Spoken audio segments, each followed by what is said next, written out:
back to your Lake Fork Guide. And tonight we're going to discuss how to catch some of the toughest fish of the year. We got post-frontal conditions getting later in the fall. Man, these are some of the toughest days of the year. And we're going to tell you a tip tonight that nobody tells you. None of the pros are going to tell you this.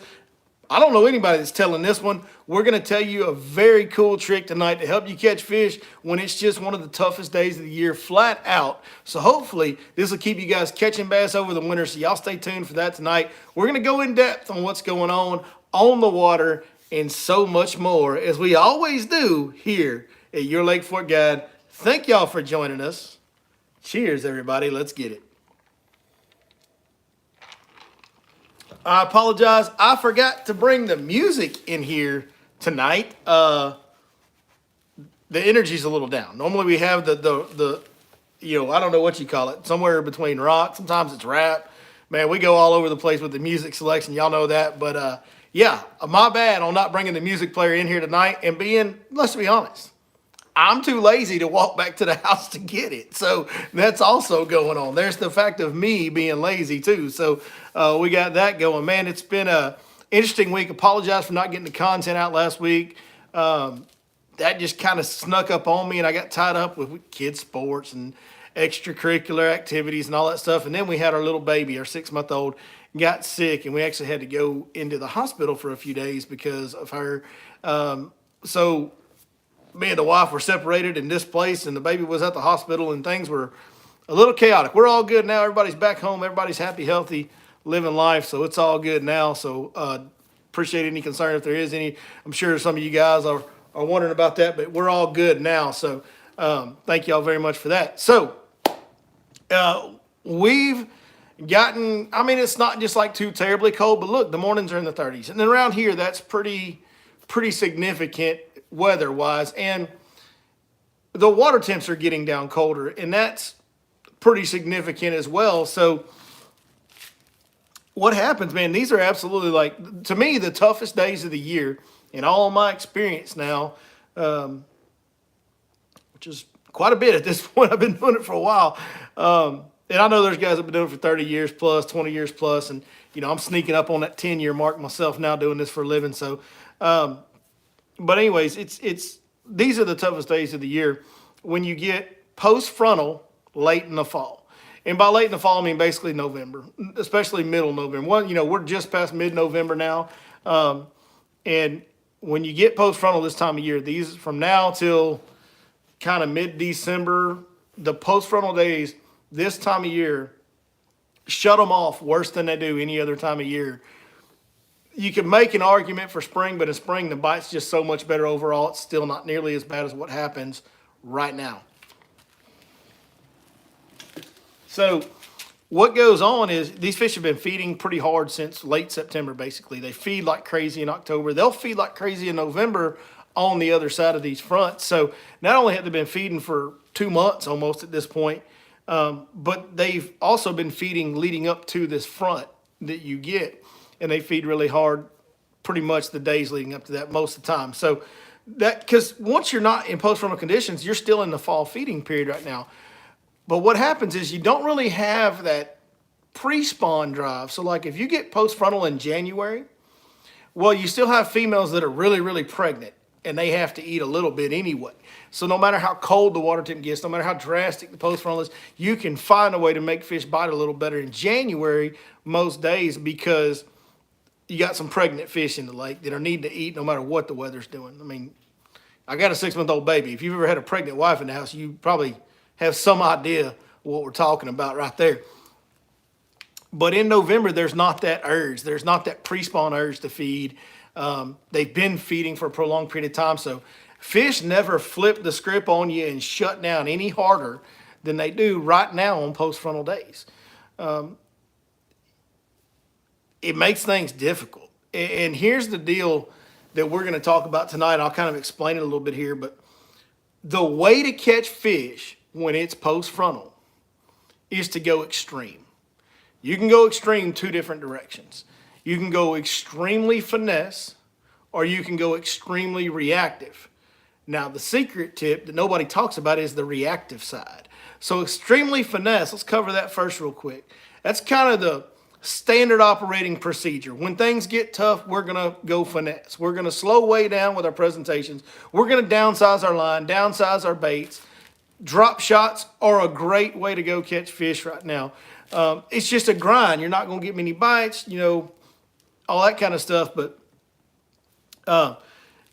wacky worm, if you've got shallow fish, even if, you know, sometimes when it's cold around here, we got shallow fish year round around here. So you can go wacky worm them, you can go Cinco fluke. You can just, if you fish slow enough, you'll get bit some on those type of things. Out deep, it's pretty much drop shot or a really finesse shaky head is your best bet when it gets in these post-frontal conditions like it is now. The other thing, though, the extremely reactive, that is the interesting one to me, because finesse, man, you can sit there and you can keep the bait in their face and you can grind out those bites and grind out your 4, 5, 6, 7 bites a day. Pretty much is kind of what you're looking at a lot of times in those situations for most people. When you're guiding every day, you can stay over that a lot of times just because you know where fish are really accumulated at, and you can kind of grind out bites at a little better rate, say 10 or 12, at best 15 fish a day on the post-frontal days. Really 10 to 12 is kind of what you're looking at if you do everything right.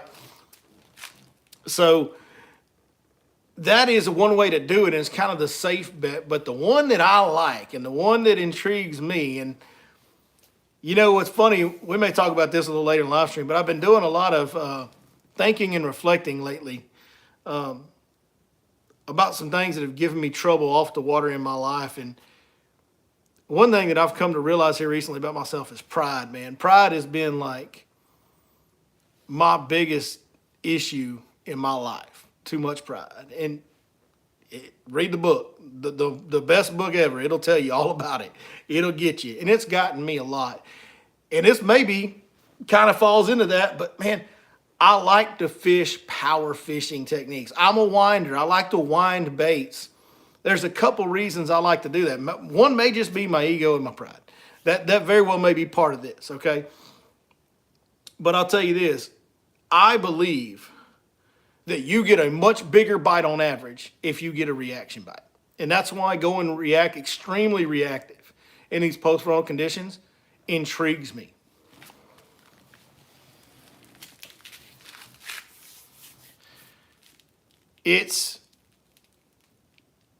From what I've seen over the years, when you make a fish pounce and react to something, I think it was Andrew Grill said this one time a long time ago, and I've said it a million times since then because it's a great analogy. A cat looking at a laser pointer is a great example of a reaction bite to a bass. If you take a laser pointer and a cat's staring at it, it's just sitting still on the floor, and you move that laser pointer real slow, that cat will just sit there and watch it. But if you go, what's that cat do? Pounces. Same thing with a reaction bite from a bass. And it seems like these bigger fish that are little seem obviously harder to catch. There's less of them. They're more reluctant to bite.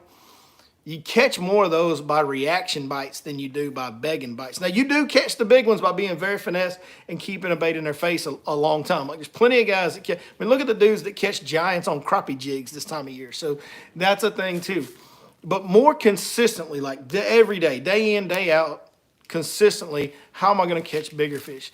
It's going to be with reaction bites, in my opinion. Now, you can't go, well, I'm winding a square bill, so that's a reaction bite. No, that's not reactive enough when we're talking about these very tough conditions. Even bouncing a normal square bill off a stump probably isn't reactive enough to get the reaction bites that you need, to get the reaction from the fish that you need in these tough conditions that we're talking. Toughest days of the year. Remember that, guys. We're talking about baits that vibrate hard, that have sudden start-stops. Great cold water bait for years, and the reason why, to me, it's the ultimate reaction bait. Jerk bait. Stop. Like, now I know guys twitch it finesse and work it a little soft in the winter times, but man, every really good jerkbait fisherman I know twitches the heck out of that thing even in cold water, and it's sitting still and it goes like it goes crazy. If y'all ever seen underwater footage of jerkbait, you know what I'm talking about. That's a great reaction bait, and you can pause it, but man, making them have a sudden lunge to them, that's a great one. When I throw a jig in these cold temperatures, I want to throw a giant. I want to throw a 3/4 ounce jig minimum. I want to throw a big jig. That way when it hits something and hangs up, when it falls, it goes fast. If it's hung on a root system, that's what we do in the winter, and it pops off, it goes choom, choom, quick, makes them react. One of my favorite baits, if you have shallow fish, like I said, we have year-round shallow fish around here. One of my very favorite baits in the wintertime is a bait made by 6 Cents called the Movement 80X. Most people are going to pick that bait up, throw it in the water, and think that's not a winter bait. This is very counterintuitive to everything that you've been taught and everything that most people will teach you. Like even professional tour level anglers will tell you in the winter you want to go with a tight wobble on a crankbait. And there's a place for that. But there's a place for, like, the Movement 80X wobbles harder than any crankbait you'll find. It just does. There's no crankbait that wobbles as hard as that crankbait does. Now, it doesn't dive deep at all. It's only like 1.5 foot, maybe 2 foot deep diver.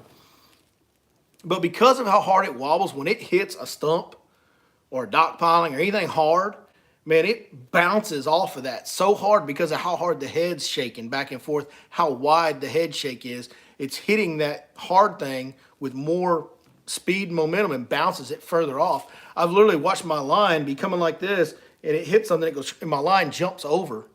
That's how big of a bounce off of cover that bait will get you. It's one of my very favorite ways to do it when it's cold, and I'm talking about as cold as it gets. And on these post-frontal days, man, that is the deal. Those fish that sit there and don't want to bite anything, there is something in their DNA that when something goes, it has a sudden change of direction or a sudden start, stop, or stop, start. You know what I mean? Like, yeah. There's something in their DNA they can't help but lunge at that. And when they lunge at something doing that that's full of treble hooks, you got them. A lot of times, most of the time. If they do that on a weed swim bait or something like that, or a frog, like they'll miss that, right? They'll miss that, but they won't miss those treble hook baits near as often. You'll get them. Even if you foul hook them because they just swiped at it, whatever, you'll get them.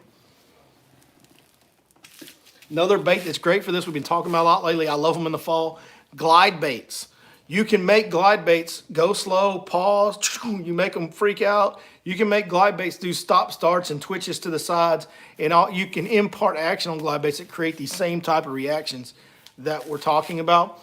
And one of the best ways, and you know, grass is great. Hydrilla, coontail, underwater, aquatic, submergent vegetation is wonderful. It holds fish, it holds bait, holds bass, of course. Man, when you get these tough days, it makes it so easy. It's like a cheat code for this reactionary type of fishing. Because you can take a chatterbait and you can take a lipless crankbait, and now you take a bait that has some vibration, but it's not crazy. And when it hits that grass and pauses and you pop it and rip it out of there, it gets that deal that makes them react. So it's all about that. And I impart reactionary type of bites. I try to do that year round, but it's never more important to me than when conditions are tough, the fish don't want to bite. And right now, this is the biggest example of that. And I go so extreme on how hard I try to make fish react. I work the jerk bait even harder on my twitches. I work the movement crankbait. I bounce it off everything, and I try to drive it in there as hard as I can so it bounces off it hard. The trap and the chatterbait, I'm trying to hit the grass even more than I normally do, give it twitches, maybe give it a little harder twitch at times. All that kind of stuff. If I'm fishing a swim jig, I'm making it hit something and ripping it off. I'm just imparting those extreme reactive motions on the bait that cause those fish to react. And that is the deal. I mean, it's simple. It's hard to master as far as presenting the bait and having the bait awareness to do it and get those bites. It takes time to do that. But it's a simple concept to understand, I believe. So hopefully we've done a good job of articulating it where you guys can understand tonight, and this is going to help you guys going forward. I think it's something that gets missed. I think it gets post-frontal, it gets tough, the bite gets tough, everybody just naturally, because what we've always been taught, we all just slow down and go finesse. There's another way to do it.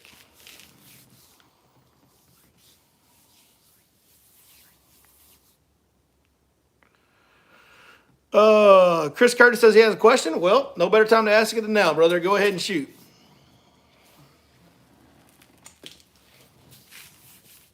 I don't see a question coming. So we'll do this. We'll give him a moment. Cheers, everybody. Water temps on Fork now. Went elsewhere today because of wind. I'll be back out there tomorrow. It's going to be in the 60s right now. I'm 99.9% sure. Exactly what number it's fallen to with these colder mornings, I'm not sure. And it'll go even lower tomorrow because we have another 37, 8 something degree morning tomorrow. So check back with me on that. We'll be talking about that. So let's see, what else can we talk about tonight? I don't want to talk about tournament fishing tonight. I've had enough of all that, dude. Like, it's just, golly, it's a beating.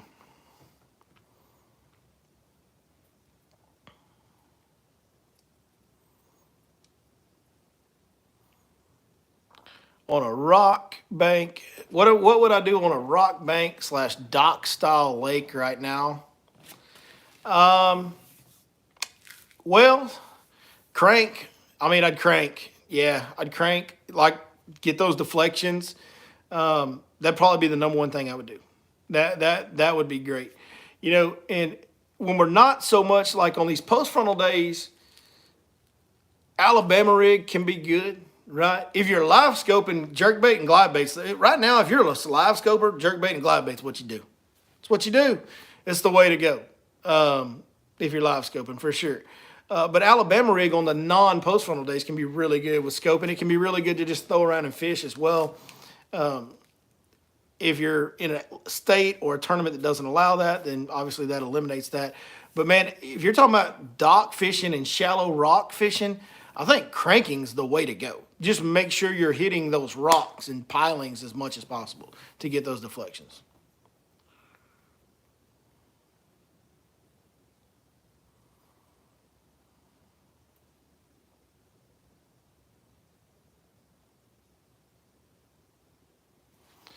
Chris Curtis, I'm having a bit of a hard time deciphering your comment the way it's typed out, buddy. Sorry.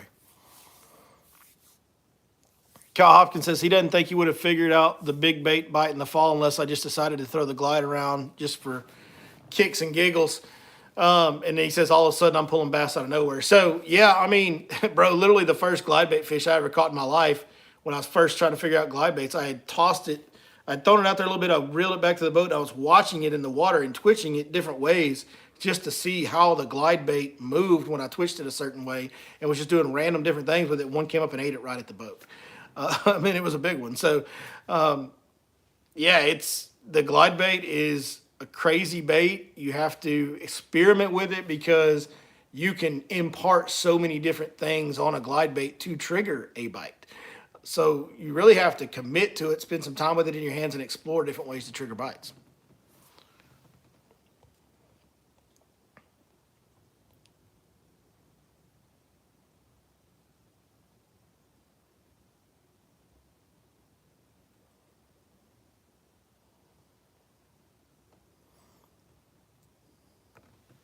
All right. Haven't seen any more questions come in. Let's see. Yeah, Kyle says, yep, slow day, hadn't caught a single fish, figured why not, boom, started getting bit. Yeah, man, it's that, it can be a deal that, like we're talking about, when you can't catch them, like you're struggling, those reactionary bites and a bait like a glide bait that you can impart different things to make them react on, it can be the biggest difference in the world. It's wild. Are you throwing an A-rig on suspended single fish or what? Haven't had much luck on it for some reason. Yeah, I mean, if you're scoping, yes. So if you're scoping, if you're live sonaring, you can definitely target single suspended fish. I would encourage you to do this if you're an Alabama rig fisherman. Rig it with weedless swim bait hooks, like little lightweight, 16th ounce belly weighted 3/0 swim bait hooks. Put little 3.5 inch swim baits on there, or 2/0, 1/0, whatever you want. But small little belly weighted swim bait hooks with the lightest weight you can get away with. And just fish it like it's a giant spinnerbait. Like, just cover water with it. Just, medium retrieve it, stop and go, fish it just like a spinnerbait. It's just a big spinnerbait. It's really what it is. That has a much bigger drawing power and bite ratio because it looks more like a school of bait than a single spin. Even a single spinnerbait with 2 blades is made to look like a small school of bait. An A-rig with blades, and use the ones with blades on them, I do. Around here for sure, I use the ones with 8 blades usually. It just looks like a school of bait fish, so it's just a big spinner bait. Fish it like one. And if you rig it light enough on the weedless hooks, you can fish it pretty shallow and it not get down too far in the water column. Really, you can fish it shallower than you think you can. And if you scope with it much, you'll figure out how shallow that thing will run, especially if the lighter and lighter you rig it. But man, throw it around docks. A-rigs are great around docks. Throw it down the bank. Throw it around grass, outside on the edge, above it. Just fish it. It's really effective. Like, it's one of the most effective baits ever created for a reason. It's banned on the tours for a reason. Now, it's not the end all to be all like it. Like the first couple of years, you just threw an A-rig and caught everything. The fish had never seen it. It's not like that anymore. It's still very, very, very effective. Very effective.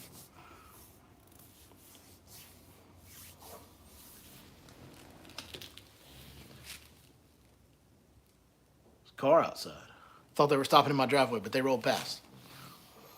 Yeah, and a couple guys commenting about the weedless A-rig, and we had a video that we did 2 or 3 or 4 years ago. I don't remember when, but man, it's gotten a ton of views on when we kind of showed everybody, hey, rig this thing weedless, because traditionally the A-rig was rigged up with jig heads and with a top hook, open hook style.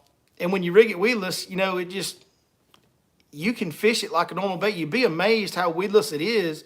And then if you do wedge it in something, you just go over there and there's enough weight, you can usually just bounce it around and slide it out. You don't really lose it very often. I mean, it's pretty rare that you lose one if you're being aware of what you're doing, paying attention to what you're doing. So it's a good deal, man. It's a good deal. It's kind of a thing that seems like obviously there's some people following the channel that have done it. I don't know how many people in the general public are rigging A-rigs weedlessly and fishing them like a big spinnerbait, but you should be. You should be. It's very good, very effective. And this is the time of year when it shines the most, like fall, and then it's really good through the winter into pre-spawn. And then kind of once you get to May, I kind of leave it alone. You know, you can probably still do it, but I kind of leave it alone. So, but it's a very good bait right now, for sure. What is my go-to weedless hook for the A-rigs? Man, dude, to be honest with you, I don't really care.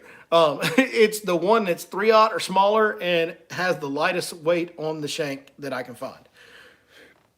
I think there's some owner hooks that they sell in some of the tackle stores, a round fork that has just like a little tiny barrel weight on it, and I buy those a lot. But I just go in the tackle store and I find, the reality is, boys, all these hooks are made in the same place. Like, unless you're a Trocar fan, that's a different deal because it's got a different design on the point. All these hooks are made in the same Chinese factory. They all are. So they're all pretty much the same quality if we're being real about it, right? So Gamakatsu, Owner, whatever, Eagle Claw, they're all made in the same place. So I buy the one that is the right size, that has the lightest weight I can find. And then I buy some that are a little bigger with a little more weight that I'll use if I want to fish deeper, in timber.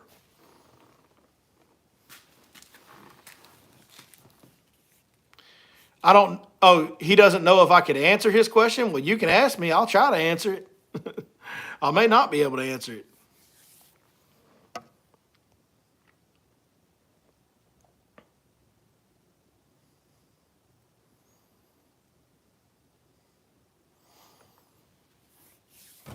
Weedless A-rigs, money in the grass. It is. I will say this about fishing a weedless A-rig around grass. It's got to be set up. The grass has to be laid out and set up right. Like, there's some grass you can't really fish it in. You can only fish it outside the edge of it, which is very effective too. But sometimes grass sets up where you can actually fish over and through the grass. If it's scattered enough, thinned out enough through there, you can work it through.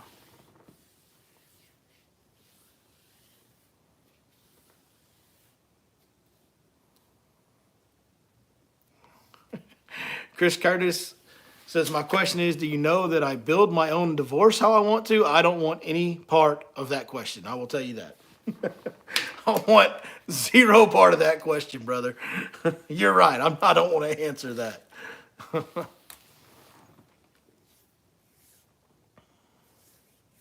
That's a pretty odd question. I mean, listen, it relates to my life, but Yeah. That derailed me a little bit there. Good job. It takes a lot to take my mind off fishing, and you just did it for a second. So great job. Great job there, man.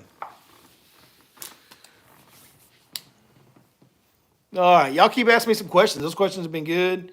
Um, Good news is it's going to warm back up this weekend. I think Sunday's supposed to be like 80. So, yeah, so bass fishing. Yeah. Let's go back to that.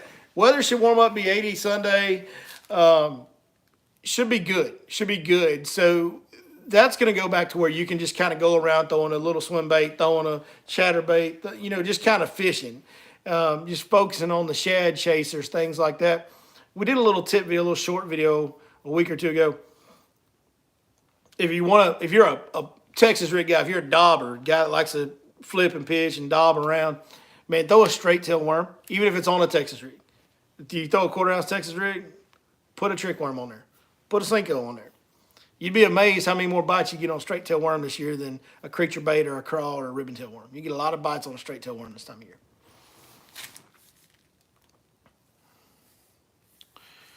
Kyle Hopkinson says, is a glide bait less effective without forward-facing sonar? My hookup ratio hasn't changed since I got forward-facing sonar.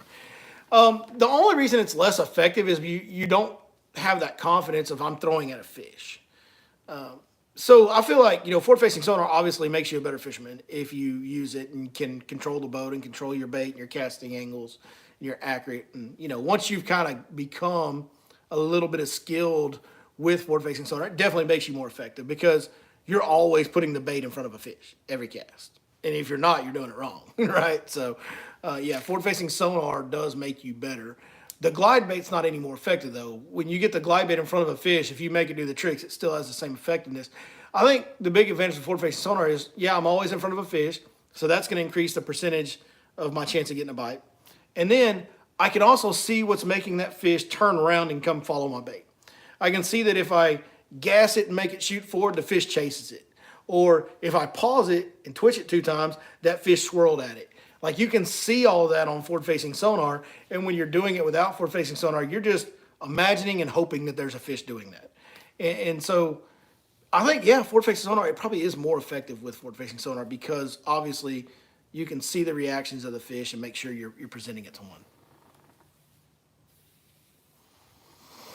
Yeah, I don't know, Chris Curtis, which channel you're on. He said, I see on one of your videos that you were doing Caribbean fishing. Brother, I've never been to the Caribbean in my life at any time for anything. So I don't think I've been doing any Caribbean fishing. Unless, talking about that Caribbean jerk and you talking about how to throw a jerk bait. I don't know. Like, we got that jerk bait thing going. And I know Caribbean jerk's like a wing flavor at Buffalo Wild Wings, but other than that, I'm lost, dog. Is fishing more skill or luck? On a one-day basis, there's more. I don't know if there's more luck involved on a one-day. No, there's more skill still. I mean, look, when you see the same guys have success on any trail you go to, if you're talking about Texas Team Trail, man, it's usually the same guys that year that are winning most or up high in the standings. As far as winning a tournament, it's luck. Like, it's luck. There's luck. You got to have luck to win a tournament. But to be consistent, that is skill for sure. And I don't know if it's skill or it's knowledge more than skill. Like, it doesn't take a great deal of hand-eye coordination. Like, the best athletes aren't fishermen. Like, you don't have to be this tremendous athlete to be a great fisherman. I think there's some things, a few little isolated things in fishing where it helps to be athletically gifted. But skill or knowledge is the main thing. I mean, there's a reason why Patrick Walters is in the top 10 of the Angler of the Year every single year. It ain't luck. Like, he's not lucky every year. He's overcoming bad luck a lot of times to accomplish that with his knowledge and skill. And Todd Castledine and Russell Cecil won Texas Team Trail tournaments left and right back in the day. Well, there's a reason. Like, there's a reason why a guy in a local club that wins Angler of the Year is up in the standings or winning that Angler of the Year most years. Like, it's knowledge and skill. And that's over different bodies of water, varying conditions, different times of year. Yeah, it's knowledge and skill.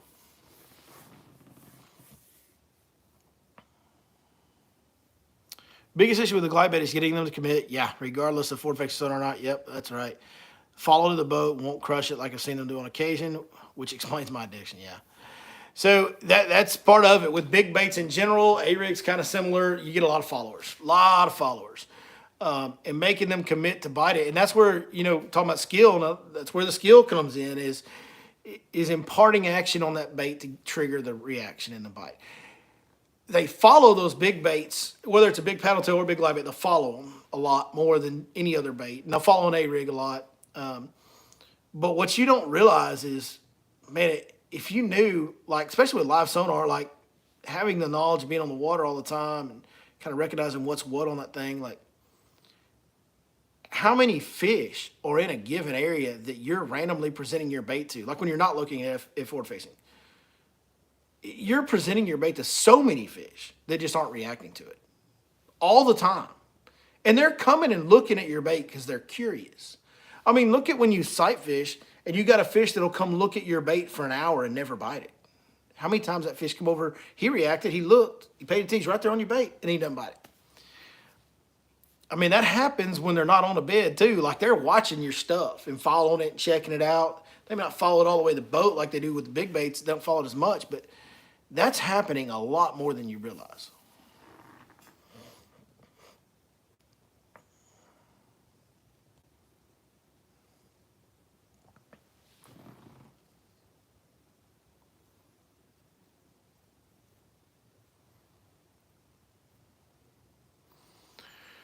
Chris is going off in the comments. He's talking about some crazy stuff, man. Uh, Biggest bass I've ever seen. Followed the glide bait, much larger than my PB. It's killing me. Yeah, I mean that does kill you. I mean it hurts when you see a giant follow a big bait to the boat and you can't get it to bite. I'll tell you a story, a pretty cool story, and Kelly Jordan told me this story, and it's about Brian Duplashane back before my time at Fork, but Kelly says he come into the marina one day, and this is when he was guiding on Fork. And if you don't know who Kelly Jordan is, he's on the Bass Pro Tour now. I don't know if he's still on the Bass Pro Tour or not. He fishes with Major League Fishing on some level. But he's been on the Elite Series, had a long, successful career. Kelly comes in from guiding one day, and Brian's at the marina, and Brian's just like white as a ghost. And Kelly's like, Brian, you all right? He's like, man. He's like, dude, I seen one. He's like, man, he says, he come up, took a swipe of my bait, had it for a minute, turned and run, and then come off. And he said, I saw the whole fish. He goes, and Kelly, I'm telling you, it's 20 pounds. Now, if you don't know who Brian Duplashane is, first of all, you're missing out. Fine man, and my personal pick for best largemouth bass fishing guide ever. He's been on Fork for 30 years. Every time you talk to Brian, and he don't lie, like he's not an exaggerator. Like everything he tells you always checks out. If you ever talk to his customers or whatever, and Brian's always catching more fish and bigger fish than everybody. Like he's unbelievably good. And like I said, he's not an exaggerator. So if Brian says it was 20 pounds, it wasn't much less than 19. Like it was, Brian's pretty sharp on it. He's seen a bunch of them. So, and Brian was one of he may have been the very first original big swim bait thrower on Fork. Like he actually told me a story himself about when here's a story within a story. He took a big gizzard shad from Fork and froze it and packed it with dry ice and sent it to, who was it? Castaic. When Castaic first started making the Castaic trout, one of the first big swim baits, he sent it to them to have them make a Castaic trout that looked like a Lake Fork gizzard shad, and got 6 or 7 of those, and they sent them back, and he was one of the first ones throwing big baits on Fork. But anyways, so he missed this fish or lost this fish or whatever, and you talk about followers and seeing them. Kelly said he saw Brian. He said he knows he was telling the truth because he saw him sitting on the place where Brian told him this happened. Kelly saw him sitting on that spot for like weeks after that. He was on it every day trying to catch that fish. And never did, obviously, or we'd all known it. It'd been a new record. But That's one of the best in the world to ever do it. Like he's so like the only reason he's not a known name on the Elite Series is because he wants to be with his family every day.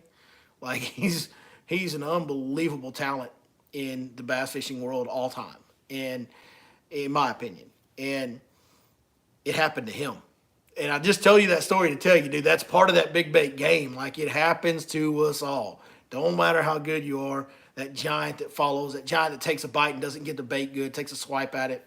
It happens to all of us in the big bait game. I've seen it, like it's happened to one of my customers. It's happened to me. I've seen and I don't even throw big baits that much anymore because it's not always great on guide trips. But to do that, because you have some tough days where you just don't catch them at all when you're throwing big baits. So.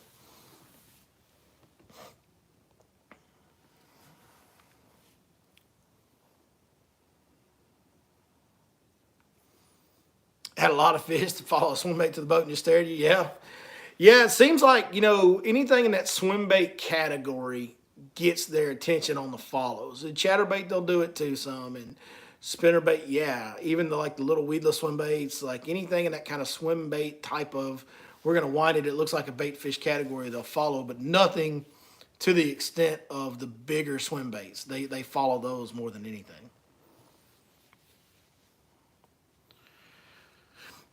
Here we go. Love this. Love these opportunities. Country Living 1. Thank you for watching. Hope we can help you out.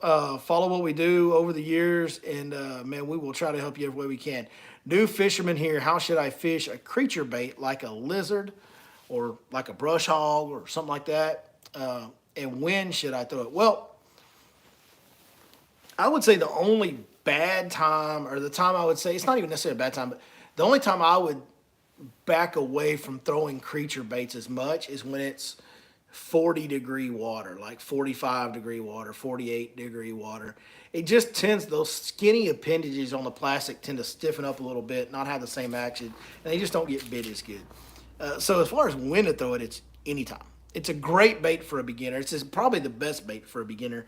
That and a ribbon tail worm, or just, any type of soft plastic on a Texas rig is as good a thing as any to throw for beginners. And how should you fish it? One thing I would encourage you to do is slow down when you're beginning. Learn to feel things with it. I think that's important. Drag it a lot more. You don't really, a lot of stuff, man, unless you're just fishing a flat, clean bottom lake where there ain't nothing on the bottom, then you got to do something with it. And in that case, you really shouldn't be throwing Texas rig baits anyway. You should be probably throwing something that swims, or a winding bait, a crank bait, a chatter bait, a swim bait, something like along those lines, spinner bait, whatever. Top waters in those featureless lakes are always good because those fish pin when they can't ambush fish because they don't have cover, they'll ambush them on the surface a lot in that situation. But if you have cover in the lake, and if you're anywhere around here, you're going to have a lot of cover in the lake. Drag that Texas rig a lot more than you think you should, because you're going to bump into stuff. You're going to hit a log, come over, fall, and that's imparting the action on the bait to get the fish to react. I fish a jig in the winter, and I throw it in root systems, and all I do is drag it. And I let that jig kind of catch those roots, and I ease it up, and it pops off and falls down. And that's the sudden action. I don't have to hop. You'll see a lot of guys hopping a Texas rig around. You can do that, and it can get you some bites. I'm a big believer in just kind of, man, I want to feel what I'm touching. Let some of the cover in the water impart the action on the bait as it bounces off that. And I think that's a lot more natural than something just going through the water column. So just slow down with it. Learn to feel the bottom, feel the cover, feel the bushes, feel the rocks. And then that'll help you detect bites. The more you learn to feel other things, the better you're going to learn to feel bites too. So that's my advice for it.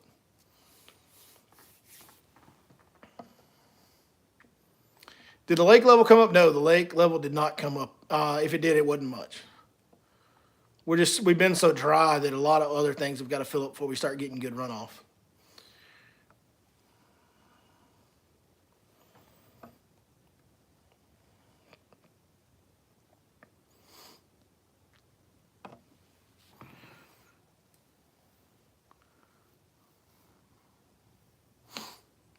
He said his lineup's usually like 2 rods. I'll always use a spinner first, but my grandfather told me that I need to throw some tequila sunrise curly tail worms. Yeah, that's old school, man. Like that's how, I know that's how I started. I think everybody in Texas kind of probably started with some variation of a Texas rig worm and a spinner bait. Like that's how we all start. And it's not bad advice. I will tell you this. A little bit more modern take on it. These didn't exist 30 years ago, but, or maybe about 30 years ago when they came into existence. But anyway, 4-inch to 5-inch weedless swim baits on a belly weight, excuse me, on a belly weighted hook. That can replace a spinner bait. So, and it can improve it because a spinner bait, as great as it is, will still bog down in grass. It'll hang up in a bush as you reel it through it. And with any moving bait, you want to contact cover to create the movement, the subtle, like swimming along, boom, bounces that way. You want it to hit grass. You want it to hit bushes. You want it to hit stumps. With the weedless swim bait, anybody on any level, I love it on guide trips because no matter who my customer is, we can take a thick field of grass, a lot of grass in the water, throw that swim bait and wind it through all of it, and it just comes through it. So it's a winding bait, covers water like a spinner bait, but it's weedless. You can throw it anywhere. So my advice would be have you a Texas rig, lizard, brush hog, worm, whatever you want, and have you a weedless swim bait, and you can fish any cover, anywhere, anytime with those two baits. Most of our decisions in fishing on what bait we pick at the highest level, the sole thing that decides it is how efficient can I move this bait through this cover and get bites. That's like the number one factor to picking a bait. So guys at the highest level decide where they're going to fish based on their immense amount of knowledge and experience and seasonal patterns and all those factors. But once they decide where they're going to fish, what they attack it with is solely based on what can I fish effectively in this cover that will get bit. Okay, that's the biggest deal, man. That's the biggest deal. So that's why a swim bait is such a huge tool for a beginner, because you can fish it anywhere.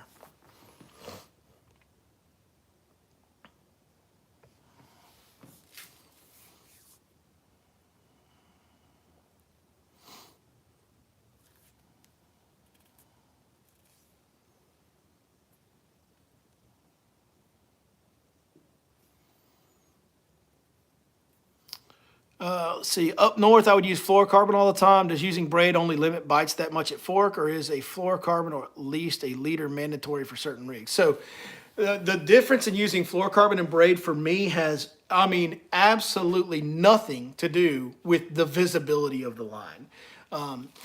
It has to do whether you get, as far as it affecting whether you're getting bites or not. Now, you can make the argument about when I need stretch, when I don't need stretch, all that. That's a whole different discussion. But I'm just talking about getting the fish to bite. The braid for me is about the noise.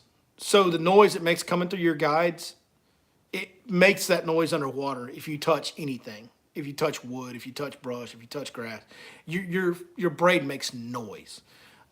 Now, around grass, I fish it, on a lot of stuff. Especially if you're throwing a frog, you got to throw braid because you can't have a line that floats, fluorocarbon sinks. You can't have any stretch. You don't want any stretch on a frog line. So braid is definitely superior for that. If I'm punching grass, I got to throw braid because I got to get that fish. If I'm going to be fighting fish out of a mat of grass, if they're biting it around a mat, I want braid no matter what bait I'm using. And really frogging and punching is about all you do around a mat. Outside of that, man, I kind of gotten to where I prefer fluorocarbon a lot. Now there's times when I'll throw a trap or a chatterbait on braid if the grass is pretty heavy and I'm having a hard time working it and ripping it through the grass. You can change from fluoro to braid, and that bait will snap out of the grass better on a chatterbait and a trap. And that's about all the uses I have for braid. At that, if I'm throwing a big spook, I'll throw it because I don't like using big mono as much. So I'll throw it in open water if I'm throwing a big spook because I need a floating line. And so your choices are monofilament or braid. But the fluorocarbon to me, it doesn't affect, like, if you're throwing braid on a jig, the lack of stretch and forgiveness can actually affect the action on the bait too. It changes the way the bait acts. If you're throwing it on anything that you're touching cover with, whether it's like hard cover, whether it's, trees, brush, root systems, whatever, rocks, you don't want braid on rocks because every time your braid touches rock, it gets a nick in the line and it breaks real easy. Braid will break off easy around rock. I can just go and tell you that. You're going to get super frustrated. So it's a no-go around rock if it's contacting it. But anything I'm fishing around wood, I got to have fluorocarbon. Yeah. It just, or mono if you like mono. But I like fluoro. I like the less stretch, and fluoro has much less stretch than mono. It's the noise factor. It also, braid gets you hung up more. If you got wood that's been under the water for a long time and you drag that braid over it, it kind of almost cuts a little groove in that as you're dragging it and helps the bait wedge into crevices. So if I've got a fork in a tree and I'm dragging that braid and I got a jig back here and I'm going like this, it's cutting that little groove and helping the eye of that jig wedge into that corner right there. You can say that doesn't sound right or that sounds a little far-fetched, but go fish a jig on braid around wood and watch how much it gets hung up versus when you fish fluorocarbon. Over the years, braid just ain't the deal unless you're fishing in pretty heavy grass.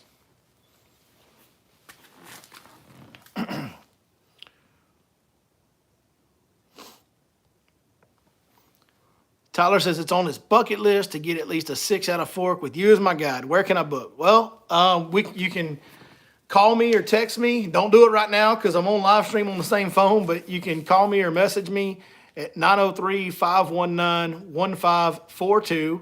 You can go to yourlakeforkguide.com and see all my contact information. You can email me or call me or message me from there as well. The social media DMs, you can do it that way. Sometimes I don't see those notifications all the time, and I don't get those every day. I try to stay up with them.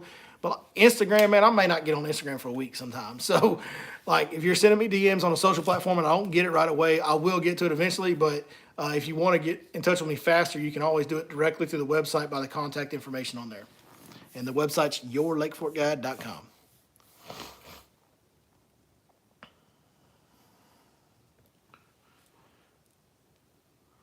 Biggest thing I've noticed to get bites for most techniques is the pause. Obviously, pausing a buzzbait doesn't make sense. No, it doesn't. But you can burst it. But I've had so many bites on the pause. Yeah, pause. The pause are right after the pause. To me, it seems like it's right after the pause, right? Like they're checking it out. It pauses. They kind of come a little closer. And then the second it starts to move after, they react and bite it. That's kind of where I see more of the bites coming around the pause is right when you start to move it after the pause. But a buzzbait, which you can do to impart reactionary bites on a buzzbait is, I'm reeling a buzzbait on, reeling it on, just pop it as I'm reeling it. So it's, yep, so you can do that. And you can change, like you don't have to do it that many times together. You can just do that, you can, like you can do it and spread out the burst as long as you can. But when you do that little twitch, that pop with that buzzbait, it makes a louder noise and it throws water like something bit it. That's what happens. And it can, like I've seen that get some of my biggest bites on a buzzbait, and a whopper plopper do the same thing with a whopper plopper. Some of the biggest bites I've ever gotten on buzzbaits and whopper ploppers have been right when I kick it and do that little burst with it. So it's another way to get fish react, but it's all about sudden changes in the tempo of your retrieve, man. It's all about those fish are paying attention, make it change, make it do something. Remember the laser pointer in the cat, guys. If I go like this with a laser pointer, the cat's going to watch it. If I go, that cat's going to freak out and pounce on it, right? So the laser pointer in the cat's important to remember when you're trying to figure out how to make fish react.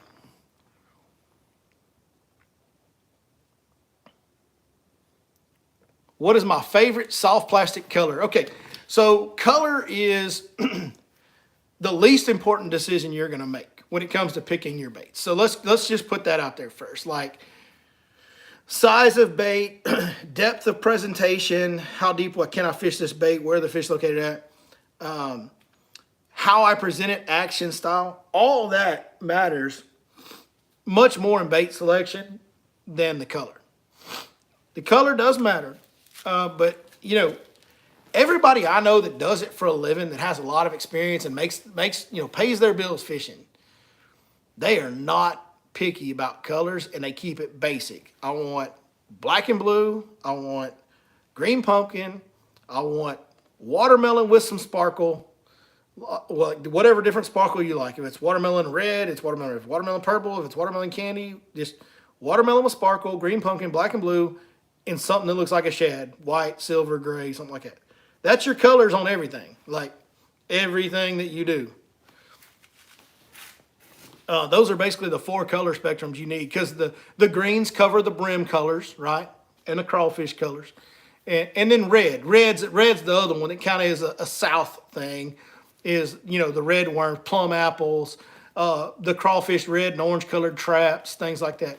So 5, let's go 5. Let's go 5. So let's go black and blue, green pumpkin, watermelon with sparkle, shad colors, and red colors. Those 5 in everything covers every situation you need across the country in fishing, in my opinion. And you could mix in like green and orange. Green and brown's really good, but green pumpkin kind of gets the same bites for the most part, you know. So it's kind of one of those deals, man. And a lot of it has to do with what you're confident in. For me, on soft plastics, a lot of that depends on watercolor bait that they're feeding on. But let's just say average Texas, East Texas watercolor is going to be slightly stained, pretty clear, but slight. You know, for us, it's, you know, it's a dark water that has, you know, say 2 feet of visibility. That's kind of your average East Texas watercolor. So let's go with that, and just your everyday soft plastic color selection. I'm probably going to go. I like Gold Flake. Gold Flake's kind of if you want something that's a little different, it's a little tricky, like watermelon with red and Gold Flake, or watermelon with purple and Gold Flake, like a Mardi Gras or a Houdini, those type of colors. That's probably my number 1 color that I'll just reach in there and grab on your generic average conditions. Now, if it's real cloudy or if the water's dirty, I'm going black and blue or green pumpkin. If they're feeding on brim, I'm definitely trying to go green pumpkin. If they're feeding on a lot of crawfish in the pre-spawn, I'm going red. In the summer, I'm going red. If it's shad stuff going on, I'm going shad colors. Even on plastics, I'll go shad colors. I'll go a baby bass, or I'll go white. I'll throw straight white on plastics at times. That's pretty rare, though. That's like during shad spawn, during certain periods in the fall, and they're really feeding on shad heavy. So that's pretty rare to go white on plastics that I'm not winding. But yeah, that's it. So that's colors explained for you. Country Living says he's in Louisiana. Big old cold front's coming through, but I will not stop fishing. The temps are about 45 or so degrees. What should my baits be, do you think? Well, go back and watch the beginning of this live stream when we turn it off here in a little bit, because we'll get off here in a little while, and go back and watch the beginning, because we went in depth on how to make these fish bite in post-frontal conditions on the toughest days of the year. And that would be, you know, it's not about so much what you're fishing, is how you're fishing it. But in general, you either go more finesse or you go more, you either go more finesse or more reactive. Kyle said he didn't know he was here for a sermon. Preach it. We getting it, dog. That's the big deal. Like when it's tough, you either got to put that bait in their face and make it stay there for a long time. So maybe instead of a Texas rig up a drop shot and get a little finesse worm, and try that instead of your Texas rig, because this is our beginner again. And instead of throwing a spinnerbait or a swim bait, man, you need something that's going to bounce and react. So maybe try 6 Sense Movement 80X is my favorite shallow crankbait to make them react, because it wobbles harder than everything else. And bounce that thing in the cover. And if you're worried about getting hung up, that ain't the way to go, because you got to fish it fearlessly. To get reaction bites on tough days, you got to take a hard thumbing crankbait and you got to bounce it into stuff. And it's at times it's going to get hung up, but you got to get it to deflect off cover and go pow and bounce to the side. That's how you get those fish that are real lethargic to pounce on it and react.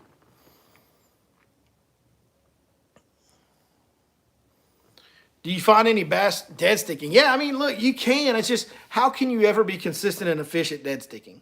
So dead sticking, yeah, we've all caught bass when we're digging out a backlash, right? Like we have.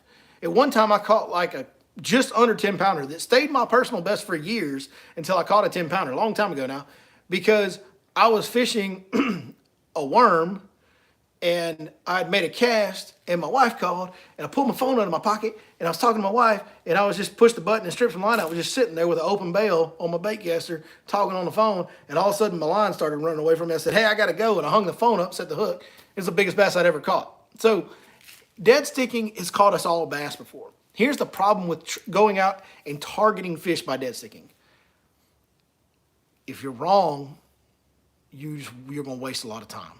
You can't be efficient and consistently effective dead sticking. That's the problem with it. June bug color is a must as well. June bug's fine, man. If you want to throw another color in there on the color wheel that we were talking about, June bug's fine. To me, June bug kind of falls into that category of being a preferential, like just a personal preference in the black and blue category because it's purple and green. Well, that's really close to black and blue. Like I think if you're catching them on June bug, you're probably going to catch them on black and blue. There's not going to be a huge difference in the fish you catch on those. So that's what happens there. That's what happens there.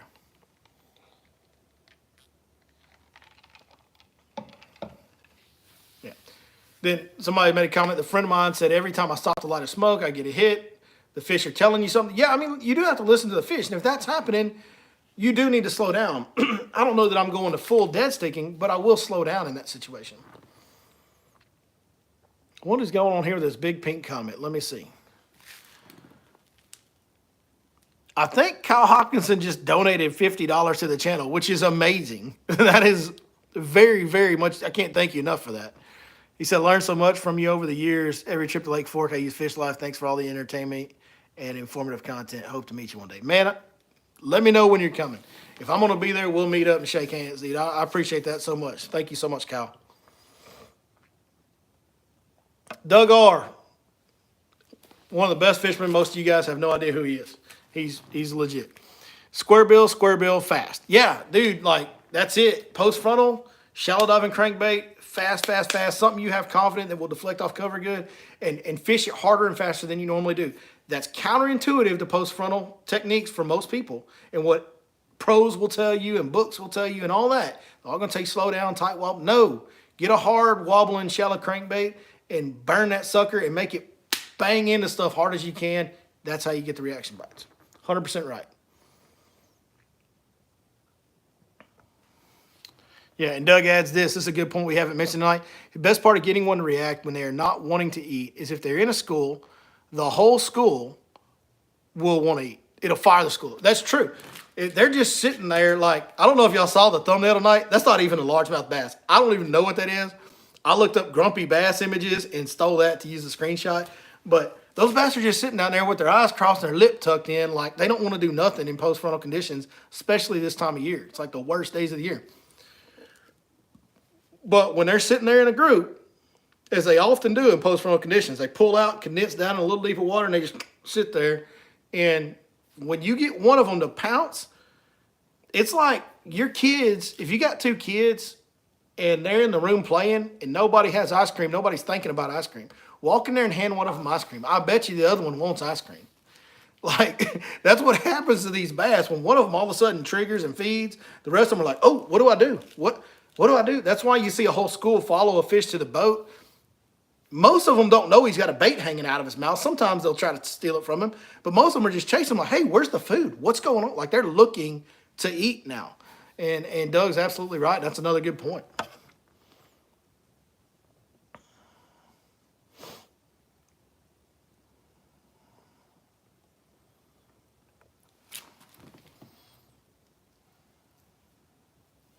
Country Living says, thank you very much. Matter of fact, I'll save this stream because it's the best advice I've ever gotten. Thanks so much for the gospel of fishing. I'll go to Cabela's and get some new baits. Man, hey, listen, you're more than welcome, brother. We've been doing this. This is, you know, what we started doing, like, videos every week, like, in 2016 of November. So this is right at kind of the 8-year anniversary of when we started. I had the channel before that and had made a few videos, but it wasn't anything regular or consistent. But we're right on basically the 8-year anniversary of doing fishing videos from days on the water. And most of it, the majority of it's been stuff like this, instructional stuff. So, man, first of all, thank you for the high praise there. I'm not gospel. There are guys that know more than I do, that's for sure. I've been fortunate to make a living doing this for a pretty good long time now. And that's afforded me the opportunity to have so much time on the water. And the deal there is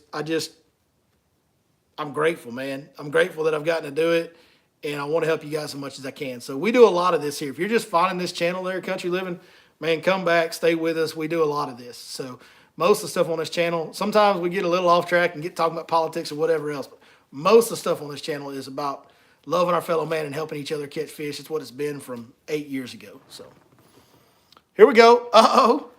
Tyler Drury, man, thank you so much for the donations. Well, Tyler Drury donated $20 to the channel and said, great comment here, I'm not as rich as Kyle. I probably ain't either, brother. I don't know, man. But I appreciate everything you guys do. I can't thank y'all enough. I've never once asked for donations on the channel, but I definitely appreciate it. Thank you so much. Kyle says he's coming January, February. I'll find you. I won't be too hard to find. I will be out there for sure. I love winter fishing, especially on Lake Fork. Florida strain are so moody. Florida strain are. So all these things we're talking about tonight, the postfrontal stuff and how to make fish, it's even more important on Fork because of the Florida strain influence. Fork probably historically has more Florida strain stockings than any other lake. I know it did for a while. I don't know if it still does. I think it still does because we don't seem to stock as many Florida strains as we used to throughout the state. But I know for a long time, Fork got hundreds of thousands of off-spread fry of pure Florida strain every year for a long time. So the Florida strain influence on Fork is heavy, heavy, heavy. That makes these cold front effects and all the stuff we're talking about tonight that much more important. It exaggerates it that much more because Florida strain are more temperamental. They do get affected harder by frontal conditions in cold water.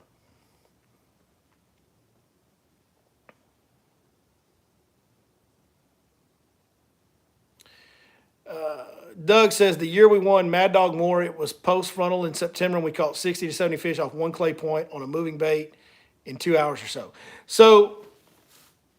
And one was a 25-inch over, which is huge. Same point that we found fish on, but only could catch 5 to 10 every few hours on a shaky head and drop shot. Yeah.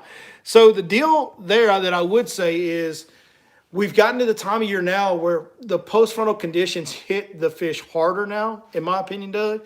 Like when you're in September and the water temps are still in the 80s, and you get post-frontal, yeah, you get the post-frontal effects, but like those fish are happy that water temperature has dropped a little bit. Like that is a positive effect on them at that point. Now that we've got water in the 60s, the water temperature dropping is a negative effect on the fish on top of the high pressure and all the post-frontal things that happen. So I think like now you're not going to go out and catch 60 or 70 on post-frontal day. You can do that on the right. If you do things, it's hard. You got to do things the right way. You got to hit the right spot, all that. You have to, a little bit of luck. Like all that's got to go your way to do it in September. 60 or 70 fish a day is an unbelievable day no matter what. So to do that post-frontal in September is amazing. Not taking anything away from you guys. But you're not doing that now.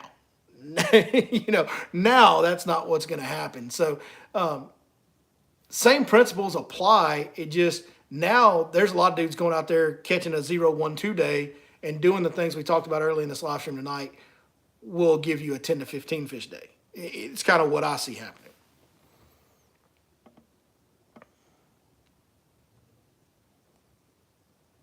Kyle said he's out, man. Thank you so much, buddy. What I'm trying to do now is find some confidence baits that I know I'm good to use for a while, and then I'll grow my selection and get more baits. But I think that I'll pick up the baits you talk about. Yeah, man, I think you're on the right path. Country living, man, I think you're on the right path with that thought process. And above all, everything else we talk about, confidence is going to be your most important factor. So here's what confidence does in fishing. It's kind of hard to put your finger on, hard to articulate and explain exactly how important confidence is in bass fishing. But here's the difference. Like we talked about earlier, there's so many fish, and we see it with live scope now. So many fish will look at your bait and not bite it. That happens in fertile areas like Louisiana and Texas. You're in Louisiana. It happens all the time. There's hundreds of fish a day that look at your bait that don't bite it. When you're confident, say you're more confident in a Texas rig versus jig. When you throw that jig, you're going to throw it out there. You'll drag it along. You might hop it. You'll fish it through there. You'll do what you want. You may not make that extra hop. You may not leave it soaking that extra 5 seconds. That is the difference in the bite sometimes. Like when you're confident in that Texas rig, you're not going to be in a hurry to get it out of there. You're not going to be in a hurry to move to the next cast. You're not going to be like, man, we're not going to catch one. Like you're going to be thinking you're going to catch one. Like that confidence of feeling like you're going to catch one is going to affect little subtle differences that 10 times a day are going to be the difference in a fish looking at your bait and your bait leaving, and a fish looking at your bait and you doing something that makes them react and bite. The confidence is, yes, any tour pro, anybody that does it for a living, confidence is the most important thing in bass fishing. There's no doubt.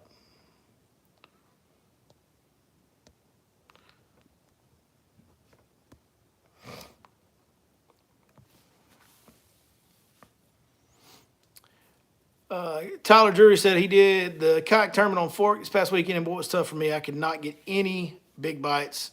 Caught like 10, 13 and a half inches. Yeah, so I'm going to get back to that in a second. Then this is a great comment I got to address. Billy's been doing these YouTubes so long. When he started, he didn't have any gray in his beard.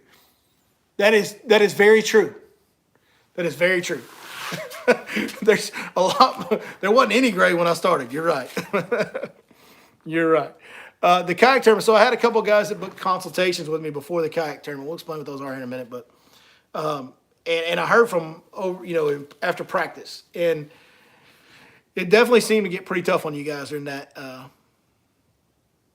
kayak tournament. It definitely seemed to get pretty tough on y'all. So if you want to know what the consultations are? So we do online Zoom meetings where I share my screen and we study a map and talk about things that are going on the lake, talk about, where I've been fishing, what I've been seeing on the lake. This is kind of like the closest thing you can get to a virtual guide trip, maybe. We do them for 30 minutes or an hour, either one you want. And we've had a lot of success in the past with guys having tournament success. I don't know that the guys this weekend had any success. I assume they didn't have great success because I didn't hear back from them. But it seemed like the bite changed and got a lot tougher on you guys going into that tournament from what it had been in general. So it seemed like a lot of guys struggled. But in the past, I know, man, we've had a lot of guys cash a lot of checks, win some tournaments on Fork, and not just Fork, man. I do it for guys on other lakes. The very first one I ever did was a dude fishing Cedar Creek, where I've never been on Cedar Creek, and just using my knowledge of seasonal patterns and kind of breaking down what I think on a map of the fishery, and was able to help those guys, and they ended up getting second or third in a TTO tournament and getting a pretty good check. So that's a pretty big trail. So we've had great success helping people. So if you ever need help and you can't afford a full guide trip, but you want my advice, you want some time with me online, man, we can do like a virtual guide trip. We do these consultations, Zoom meetings, look at the map, discuss what's going on, discuss everything that I think that I would do in those situations, and see if we can help you. And it's been successful for a lot of guys in the past.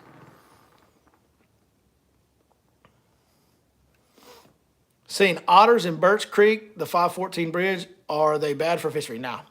I've seen otters, Forks had otters in and out of it forever and ever. And I've seen otters in plenty of other fisheries around East Texas that are very good fisheries. So, no, otters, yeah, they eat some fish, but they're not going to hurt nothing. They're fun to watch, too. Does anyone deep crank anymore? One of the best days I ever had was on Fork in Shark, burning 5 and 6XDs to the same 2 or 3 8 to 12 foot brush piles. It was the day before Thanksgiving, 2011 or 12.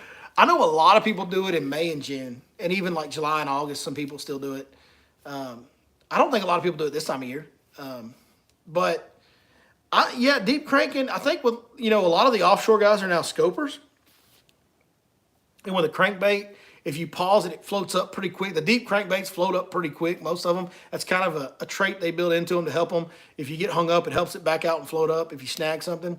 So a lot of those deep crankbaits aren't the best scoping baits, and I think that's where you've seen some decline in deep cranking. But, I mean, it still works. Like, it's still the same presentation. It's still a very reactionary presentation. And there are some guys that use medium and deep crankbaits on scope fish at times. I've seen some of that, but not a lot. But I think some of the decline you're seeing is a lot of the guys that are primarily offshore fishermen are now scoping, and the crankbait doesn't.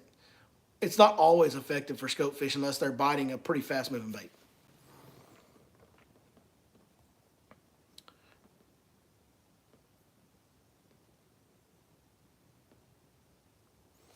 Started this spring and I found that a yum dinger in the camo color was probably why I didn't give up. Looks like a crafish. It gave me a lot of bites. It was getting a lot of bites on it.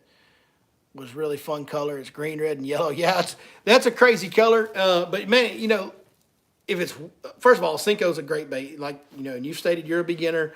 Cinco's as good a bait, or yum dinger, same thing, Cinco style bait. That's as good a bait as you're going to fish for a beginner. It's super easy to fish. It gets tons of bites. It'll catch a big one every once in a while. So great bait selection there. Good one to build confidence on.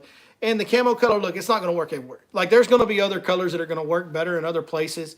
It's kind of an oddball, off the wall color. But in Louisiana, man, a lot of times you're fishing a little bit of stained, dirtier water, and something crazy like that's going to be effective. So, especially with the contrast that has hard contrasting color differences in it. Dirty water having contrasting color differences is a big help for sure.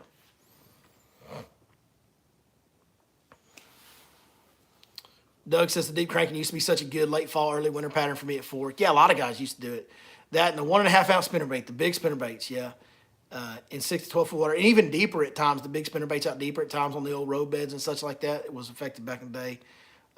Not sure if that still works. You know, it's funny in fishing how we do this. I was thinking the other day about somebody, I can't remember what it was, but I was like, man, you know, it was something I used to always have. Like, you had it on the deck of my boat so much, and I just don't ever throw it anymore, and I can't remember what it was I was thinking about, but those deep spinnerbaits used to be a staple on Fork, and now nobody throws them. I don't, like, they just don't, but, I mean, I guess in Alabama rigs kind of like that out deep, but, and the deep cranking in the fall. All through the December, January, dudes will be out there deep cranking a road bed, deep cranking whatever, you know, hump, brush piles like you're talking about. And you don't see that anymore. That used to be on the fishing reports every year in the winter and late fall and stuff. And we do that in fishing, though. I mean, we do, right? Like, we do that in fishing where something will work great for years and then something new comes out and we kind of leave that old thing behind and kind of forget it ever existed. And I think you can go back and do it, but usually when something new comes out and you quit fishing this for this, it's because the new thing is more effective than the old thing. And so I feel like a lot of times we go back and we try to fish the old stuff and it's just not as effective as the stuff we're doing now. And it's just part of the evolution of the sport.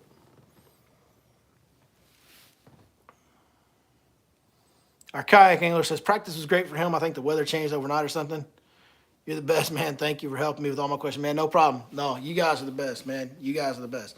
Holy cow, we've done a long live stream tonight, which is fine, man. As you can tell, listen, I love doing this, man, especially when you guys are asking great questions. Y'all asked some great questions tonight. I love answering those. Man, if you're still around, thank you so much. I want to get a couple plugs. And man, first of all, if you need a guide trip, holler at me. I mean, we're to the time of year where we got openings in the guidebooks. Man, I love fishing in the winter. You can draw tough days. Like if you were on the book tomorrow, like that's a tough day. If you're on the book today, that's a tough day. Weather-wise, the fishing is going to be a little tough. Here's the thing. We have options around here. So let's say you book a day in December and cold front blows through. You booked on Tuesday, cold front blows through on Monday. We're post-frontal. You know what we've got out here? We've got these things called power plant lakes where the odds of catching a 10-pounder, not nearly as good there. But got quality fish, catch big bags of fish on them. And those fish are usually thinking about spawning in the winter because the lake's heated. So, and I've been to those lakes recently. Like we're catching them. Like the numbers, no issue. Quality fish, no issue. The only difference is the odds of catching a big giant 10-pounder are not there the way they are on Fork when they're biting on Fork. So if you get the bad draw, we can go grind it out on Fork, catch what we can, try to catch a giant, or we can go to a power plant lake and whack them like it's March.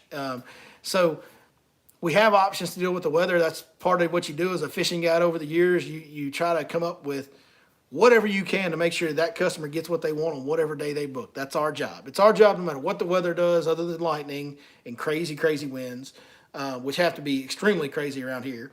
Other than those two factors, it's our job to get you on fish and make you have a good day. And it doesn't always work, but most days it does. So if you want to book a guide trip, holler at me at yourlakeforkguide.com or text or call 903-519-1542. We'll get you on a guide trip. Consultations we mentioned earlier. If you need just some help, we got app subscriptions with fishing spots that we update every month on the Fish Life app. You can check that out as well. Man. Oh, go buy some jigs. So I designed a jig. You're not going to be disappointed in this jig.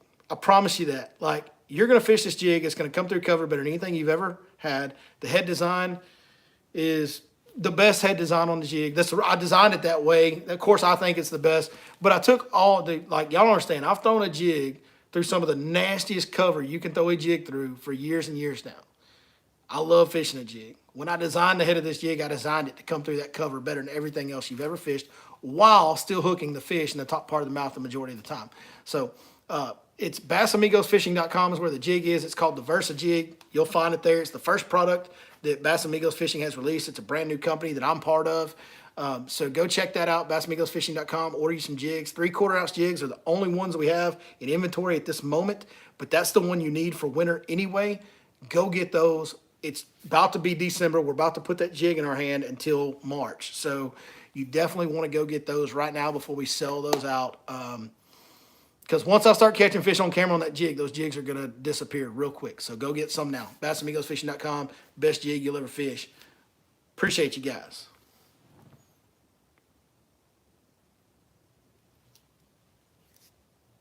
Doug, I don't know what you're asking right there on that last one. Looks like you're talking to the other guy in chat. If you're not, message me after, Doug. You know me. Give me a message. We'll talk. Hey, appreciate you guys watching. Cheers, everybody. We'll see you next time right here on your Lake Fork Guide.